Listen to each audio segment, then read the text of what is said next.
কিয়ামতের মাঠে মৃত্যুকে জবাই করে দেওয়া হবে। এটাও হাদিসে এসেছে।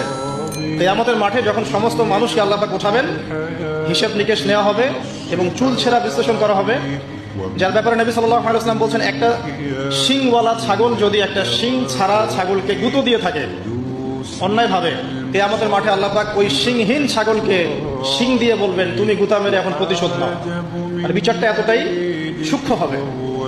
এরপর আল্লাহ পাক মৃত্যুকে হাজির করবেন একটা প্রাণীর রূপে, একটা পশু, একটা প্রাণীর রূপে মৃত্যুকে ডেকে আনা হবে এবং একে জবাই করে দেওয়া হবে, মানে মৃত্যুকেও মৃত্যুবরণ করতে হবে। আমি কি বোঝাতে পারছি? এতে করে কি হবে, জান্নাতীদের উৎফুল্ল যে মেজাজ, যে খুশি, এটা আরো বেড়ে যাবে। কারণ তারা বুঝতে পারবে যে এরপরে আর কোনো মৃত্যু নাই, আমরা অনন্তকাল জান্নাতে থাকবো। আর যারা জাহান্নামী, তাদের আক্ষেপ, দুঃখ, কষ্ট, যন্ত্রণা আরো বেড়ে যাবে।